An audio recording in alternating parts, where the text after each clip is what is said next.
On achève notre tour du monde des rentrées scolaires maintenant. Nous étions à Berlin hier, aujourd'hui direction Moscou. Vous ne le savez peut-être pas, mais en Russie, le taux de natalité est vraiment très faible. Du coup, c'est un peu le règne de l'enfant roi. Tout est fait pour qu'il se sente bien en classe. Parmi les différences avec la France, l'uniforme est de rigueur et le petit déjeuner est pris à l'école. Laurent Boussy à Moscou. C'est la première fois de sa vie qu'Andrei met une cravate. Alors évidemment, une petite aide de maman est la bienvenue. Dernière vérification du cartable évidemment, pensez au traditionnel bouquet de fleurs pour la maîtresse. En Russie comme ailleurs, un premier jour de classe, c'est toujours un peu stressant. Tu n'as pas peur? Tu te rappelles quand même le nom de ta maîtresse? Tatiana Anatolievna. Baptisée Journée des connaissances, la rentrée scolaire en Russie est une véritable fête nationale. À l'école numéro 19 au centre de Moscou, où comme dans toutes les écoles primaires du pays, garçons et filles portent un uniforme, Andrei est un peu perdu.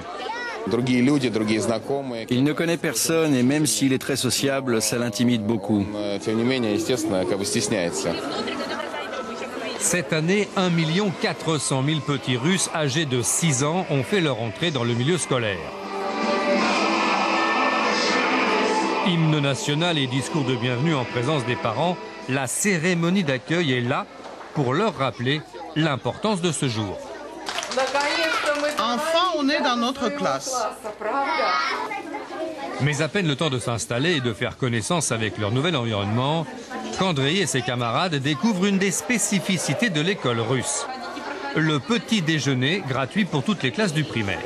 Il est 9h20 et à la cantine de l'école, chaque enfant a droit à un plat et une boisson chaude, un jus de fruits et une barre de céréales vitaminées. À la maison, j'ai pas le temps de déjeuner. Moi, je n'ai pas très faim. Je voulais juste un peu de sucré.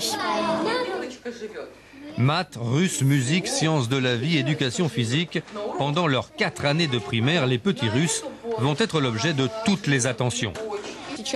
L'important, c'est de ne pas tromper leur confiance, de les soutenir dans leur envie d'apprendre, de les aider à s'orienter pour qu'ils ne soient pas perdus.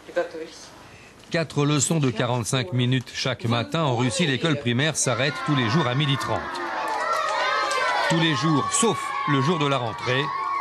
Ici, tout est fait pour que ce premier jour de classe soit une véritable fête.